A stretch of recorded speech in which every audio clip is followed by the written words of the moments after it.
সুপ্রিয় দর্শক বন্ধুরা, আসসালামু আলাইকুম। ইনশাল্লাহ আপনাদের অনেক ভালো আছে, সুস্থ আছি। সবাইকে অনেক ধন্যবাদ জানাই আমার আজকের ব্লগ ভিডিওর পক্ষ থেকে। হয়তো অনেকেরা ভাবতেছেন যে কেন ইজাজুল ভাই চুল কাটার দোকান আসলো। চুল কাটতে লাগে দেখেন কারেন্ট চলে গেছিলো জন্য ওটুক, মানে এরকম কিছু কেউ করবেন না। কেউ হয়তো ভাবতেছেন যে কেন ইজাজুল ভাই চুল কাটার দোকানে চুল কাটতেছে, এই তারা ভিডিও বানাইছেন। কেননা আজকের ভিডিওটা হলো যে আমার কাল শনিবারে হ্যাপি নিউ ইয়ার, তাই ব্লগ নিয়ে আসলাম। এই ব্লগ ভিডিওটা সবাই দেখবেন,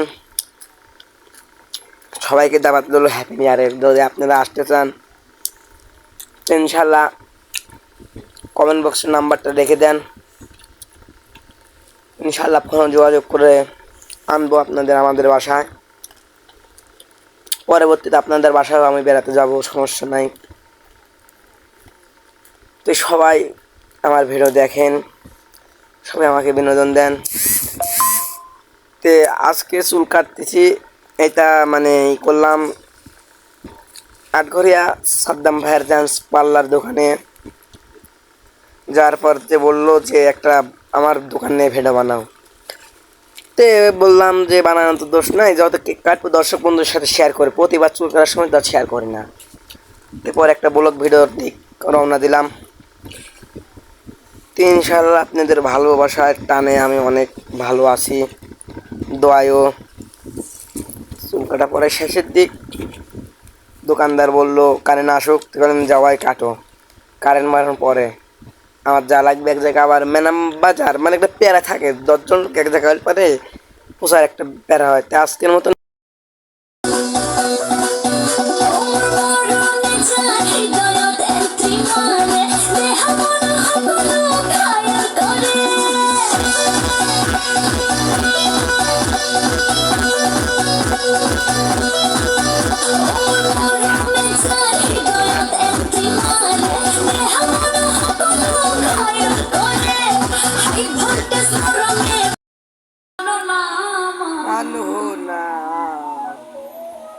শুভ দর্শক বন্ধুরা, আসসালামু আলাইকুম। ইনশাল্লাহ আপনাদের ভালো আছি।